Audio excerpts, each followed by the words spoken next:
Selama 10 tahun kepemimpinan Presiden Joko Widodo, Kabupaten Belitung mengalami perubahan besar, terutama di sektor pariwisata dan ekonomi kreatif. Salah satu yang merasakan dampaknya adalah Bella Kartika Aprilia, pemilik Sepiak Blitong, sebuah usaha kecil menengah yang sukses berkat kebijakan pemerintah.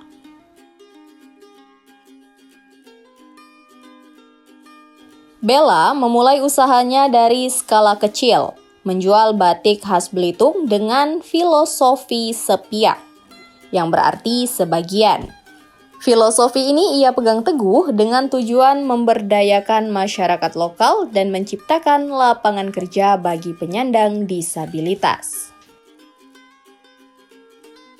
Ya, saya sebagai pelaku UMKM merasakan selama 10 tahun kepemimpinan beliau, UMKM lebih diperhatikan dan banyak program-program yang menyentuh langsung UMKM. Salah satunya adalah program pelatihan yang banyak diberikan sesuai dengan kebutuhan dari UMKM tersebut. Misalnya pelatihan keuangan, pelatihan pemasaran, dan akses-akses pemasaran. Dan tidak lupa pada penghargaan-penghargaan yang diberikan pada UMKM yang terus memberikan kontribusinya kepada negara, masyarakat, memberikan manfaatnya. Alhamdulillah, Sepiak Belitung telah menerima sidakarya dari provinsi dan para makarya dari pemerintah dan Kementerian Ketenagakerjaan. Dan terima kasih atas kepemimpinan Bapak Jokowi.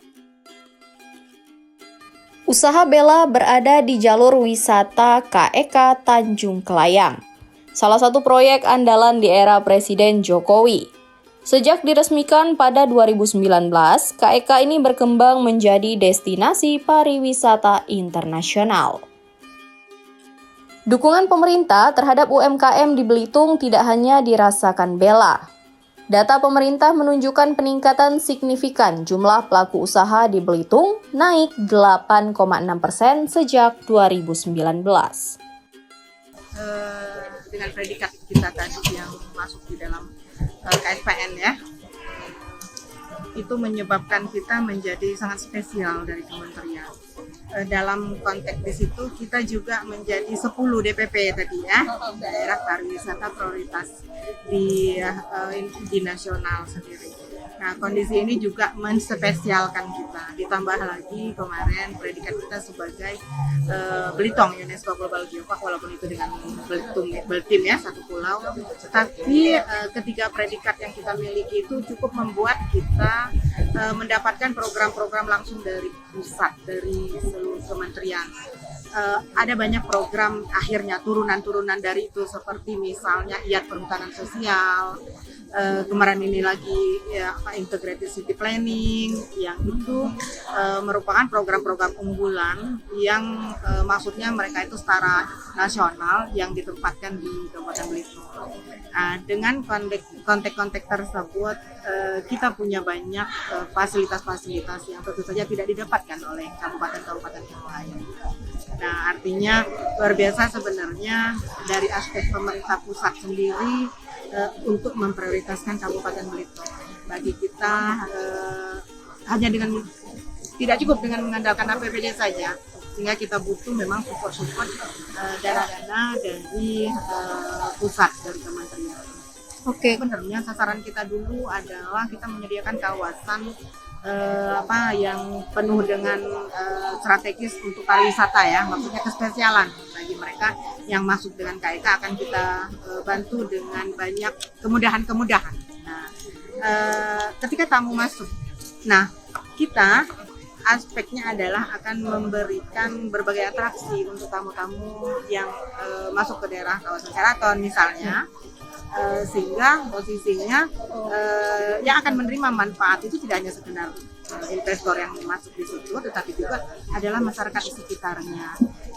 Kita berpikir bahwa bagaimana nanti homestay menjadi juga akan terangkat, UMKM akan terangkat. Nah, atraksi yang ada di DTW juga di sekitar kawasan KEK-nya pun akan terangkat juga. Nah, artinya maksudnya ekonomi yang berada di KEK akan juga mengalir ke kawasan sekitarnya. Itu yang menjadi pemikiran kita pada masa itu. Nah, seiring waktu sebenarnya kemarin sudah agak banyak yang mau masuk ke GEK dikarenakan sayangnya dikarenakan COVID kemarin, jadi agak ada terjadi penundaan saat ini ya. Mungkin ke depan kita akan mulai lagi untuk mengembangkan kawasan GEK yang itu dibantu oleh kawan-kawan OPD yang lain. Kenekatan kita kemarin menerima tantangan untuk pelaksanaan G20 di Belitung itu sebenarnya disangsikan oleh banyak pihak ya. Tetapi dengan kebersamaan dan kegotong royongan, aku pikir itu semua karena mudahnya berkoordinasi di Belitung ini, baik dari unsur OPD, vertikal maupun unsur provinsi ya, yang diamanatkan oleh kementerian, dan itu bisa terjadi. Nah, itulah yang kita perlihatkan seluruh aktivitas kebersamaan itu di dalam pelaksanaan G20 itu. Memang kemarin kita menjanjikan kepada Bappenas bahwa jangan berharap delegasi akan mendapatkan kesuksesan seperti di kota besar, tetapi kami di sini akan menampilkan G20 dengan versi Kabupaten Belitung. Tentu saja dengan kita berusaha untuk menampilkan berbagai potensi yang ada di Belitung, di pulau yang tentu saja kental dengan kebahariannya, ya, pantainya. Tetapi kondisi itu ya diterima tantangan kita oleh Bappenas, dan kita berikan itu. Alhamdulillah delegasi ternyata dan Bappenas sendiri puas dengan apa yang kita berikan, sehingga sesudah G20 kita kemudian mendapatkan lagi 5 kali penyelenggaraan ASEAN Forum di Belitung dengan konteks semuanya berlevelkan internasional. Alhamdulillah, artinya dengan cara kita dapat menyelenggarakan konferensi yang berstandar internasional, dan itu diterima oleh para delegasi yang datang. Tidak hanya ekonomi kreatif, pembangunan infrastruktur di Belitung juga mengalami kemajuan pesat. Pemerintah pusat berperan penting dalam pembangunan jalan dan jembatan yang memperlancar akses ke destinasi wisata di pulau ini. Salah satu proyek besar adalah pembangunan jalan di Kecamatan Selat Nasik yang membuka akses ke Pantai Pasir Panjang serta Jembatan Terong, landmark baru di jalur wisata Tanjung Kelayang. Melalui 10 tahun kepemimpinan Presiden Joko Widodo, Belitung telah bertransformasi menjadi destinasi pariwisata kelas dunia. Para pelaku UMKM seperti Bella adalah bukti nyata bahwa perubahan ini berdampak luas, membawa Belitung menuju masa depan yang lebih cerah. Download Tribun X sekarang, menghadirkan lokal menjadi Indonesia.